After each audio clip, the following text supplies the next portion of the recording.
You two can wait outside for a moment. I just need to go in and grab something. The workshop is a little messy, so unfortunately, I won't be able to show you around.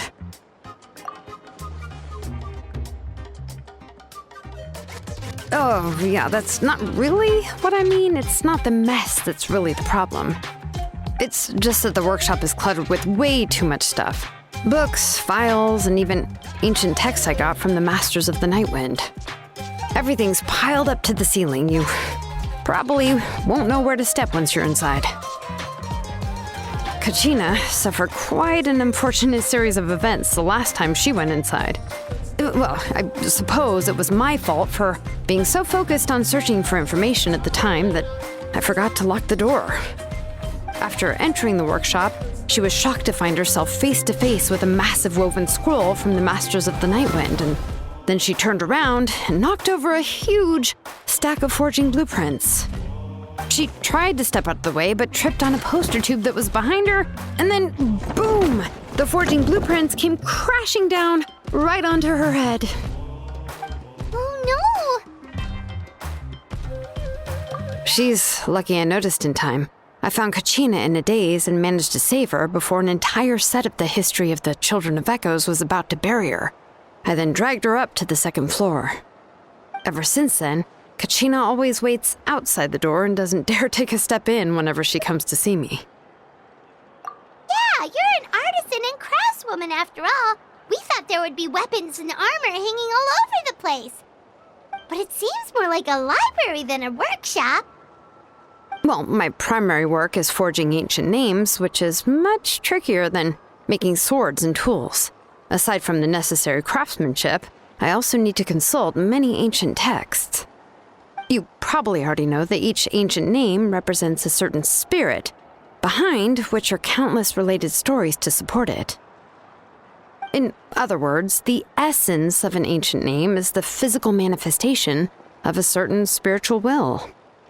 And as a name engraver, when I'm working on a new ancient name, I'm not only trying to give it a physical shape, but more importantly, I'm also trying to understand the spirit contained within the name.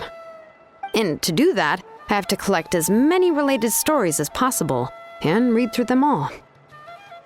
But, as you might know, people tend to add a lot of extraneous details when it comes to stories about themselves. For stories that have been clearly exaggerated or altered, I must gather other related stories and information as cross-references. This way, I can filter out all the absurd and exaggerated details and restore the person's life to its true nature. Only in true stories can you find the authentic spirit. And this is the only way for the spirit to become an ancient name that matches its essence. We've heard about the concept behind ancient names before, but after hearing you explain the details, Paimon can't help but think that ancient names are really powerful. Well, no matter how powerful ancient names could be, they would never be able to suddenly turn into a blade or allow you to smash through an entire cliff in one punch. It's just a form of spiritual power that's passed down from generation to generation. It doesn't have those kinds of physically tangible effects. Well, take your own names, for example. From the moment you appeared in this world, some person had already prepared a blessing for you. And that person then condensed this blessing into your name and gave it to you as a gift. It may feel like the moment you received your name is already in the past, but it will always stay with you and move with you in the future. Names are blessings for the future from people standing in the past. Well, that's what Auntie once told me. And with this blessing, people will become more confident as they walk into their future. To put it another way, it's like having a lamp in your hand as you walk through the darkness of night. Oh, Paimon gets that. If you're alone when you're walking in the dark, it's easy to get scared and tired quickly. But if someone else is walking with you, then it won't be nearly as scary. And, well, you might still get tired, but it'll still be a whole lot better than walking alone. The Traveler always has Paimon by her side, though, so she'll never have to worry about that. Oh, Paimon's sure many wish they could be in your shoes, Traveler.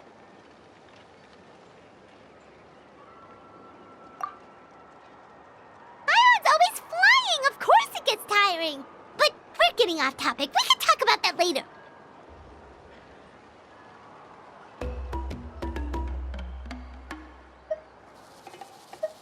Anyway, this is what Plisoli told me when I was training as a name engraver. And to be honest, I've only understood 20% of what she said at most.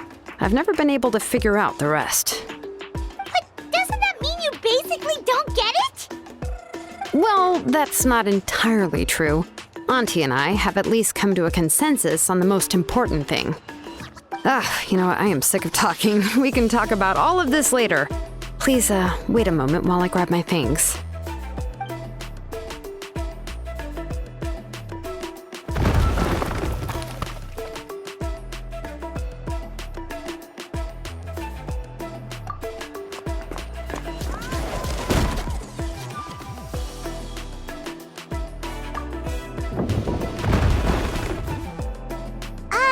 Did you hear a whole section of something collapse in there just now? It's fine, it's fine. It was just a bunch of very old ancient name records. I've already made copies of them. I kept this set of phlogiston wedges in the back, so it wasn't easy to take out. I had to resort to brute force. Come on, let's go disassemble the central inscription. It shouldn't take long.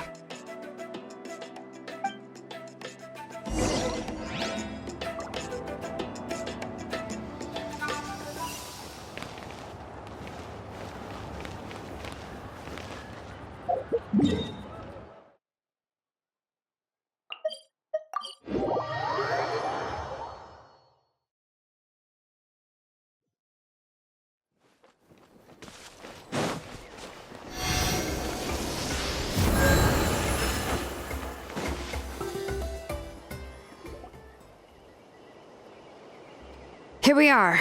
This is the place. This cliff is pretty high. What are we going to do here? Are we going to climb to the very top and then throw this inscription down the cliff?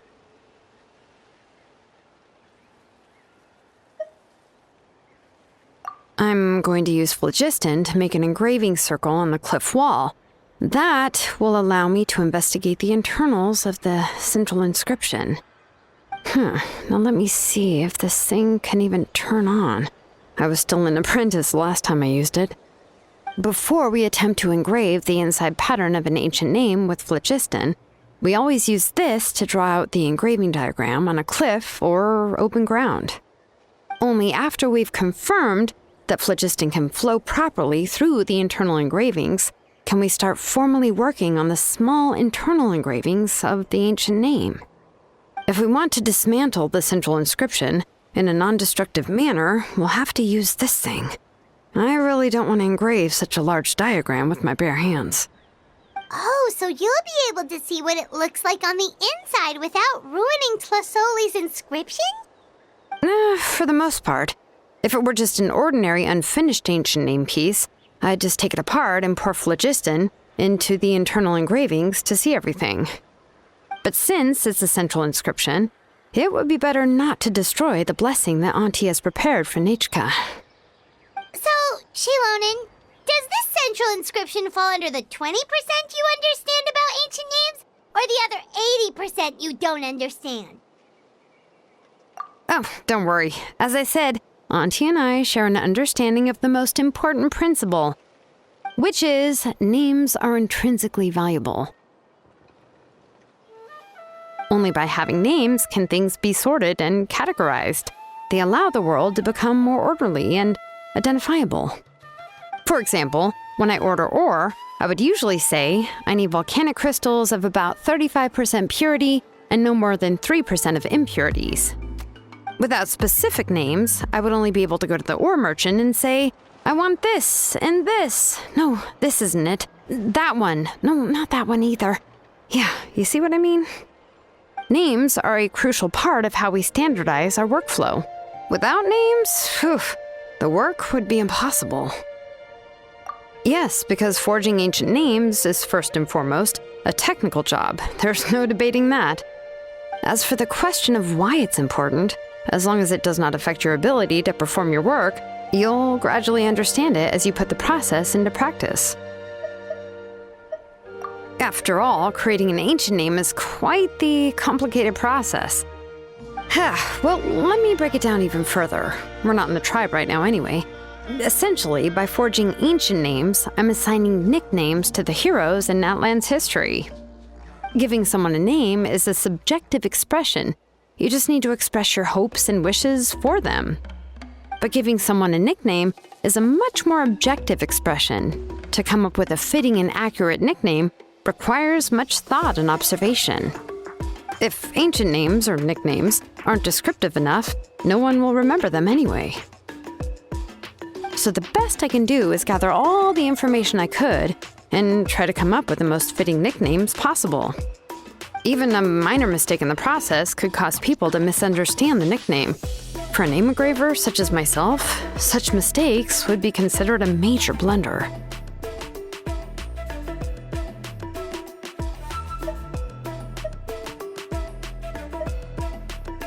Paimon isn't trying to come up with a nickname for Shilonen. Besides, all of Paimon's nicknames have been very descriptive. Everyone can remember them. Phew, now I'm curious. Why don't you, come up with one for me? Are you serious?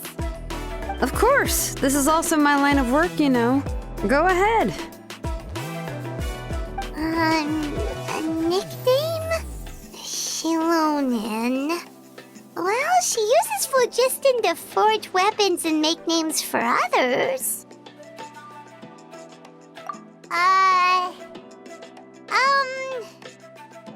Smith? Yeah, not bad, and quite fitting too. I'll remember it. But, you should keep observing my work, Paimon. Maybe you'll come up with an even better nickname. Right, okay, time to make like a smith and start smithing. Watch closely.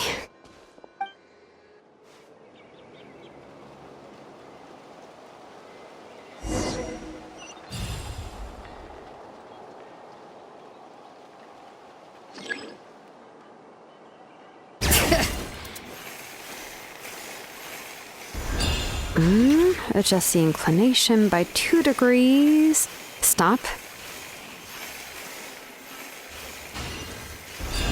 The error margin is within an acceptable amount, but I'll extend the inscription link a little more just to be safe.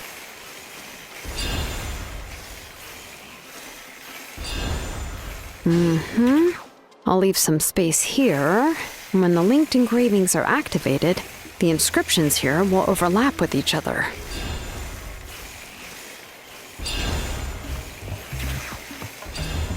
There! That should complete the flow.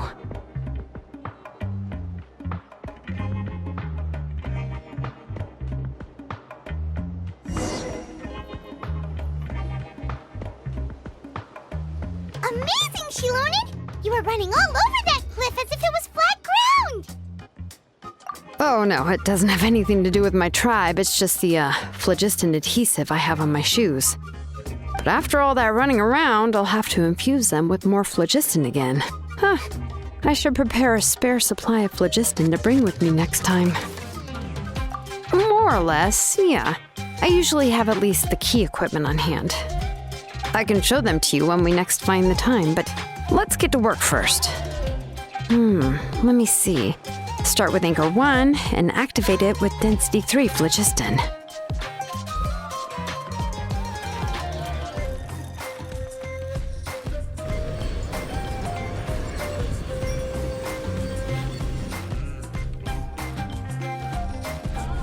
Whoa! A super huge diagram just appeared! Fasoli's central inscription is even floating!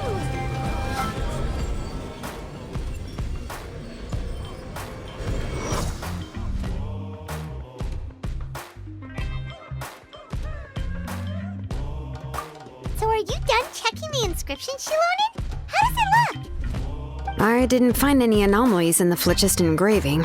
All the adjustments are indeed based on ancient name engraving techniques.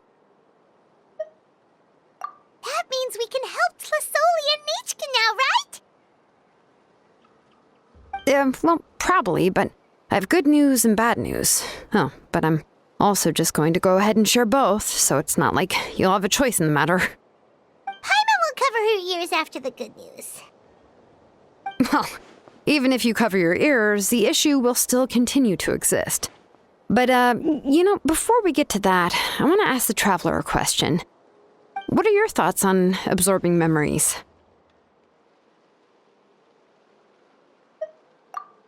I knew you felt the same way, and that'll save me some initial explanation. I've never been very good at that anyway.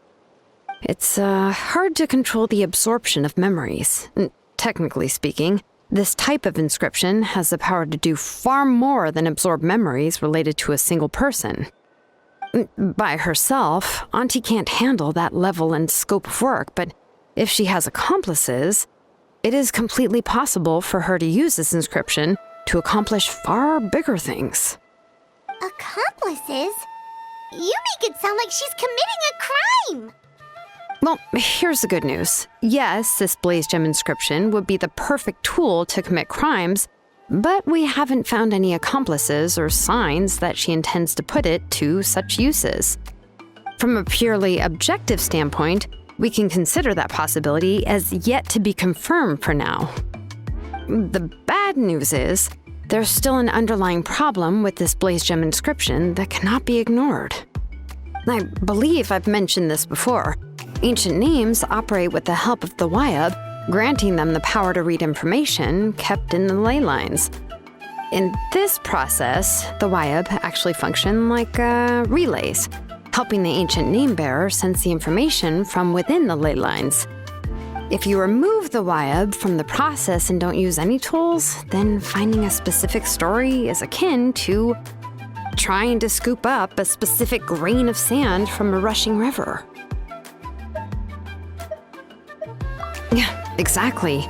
Anyone who attempts to do so will likely lose most of their cognitive function or become a babbling madman who talks to themselves all day long. Now, let's consider the memories that Auntie has gathered as the ley line, and Nechka as the only ancient name bearer of this ley line. There's no way Auntie would let Nechka plunge into the river of memories without any tools. She'd only be overwhelmed by the surge of memories. And considering that Nechka has forgotten all of her past, she'll be unable to work on her own to accurately find the correct past. Only Aunt Tlisoli can help her filter the correct memories of her past. So, if my hypothesis is correct, Auntie is actually planning on turning herself into Nechka's Wyab to help her extract the corresponding memories in the different situations she may face. In an ideal world, this would be perfectly fine, as long as every extracted memory is correct. Nechka would essentially be getting her past back. And I also believe that there won't be any mistakes in everything that Auntie remembers about Nechka. But Auntie is not a Wyab. Her body won't be able to handle the load for long. But how can we solve this problem? No matter how we try, Tlisoli will... Names are blessings for the future from people standing in the past. I've also made up my mind. Come on, let's go see Auntie.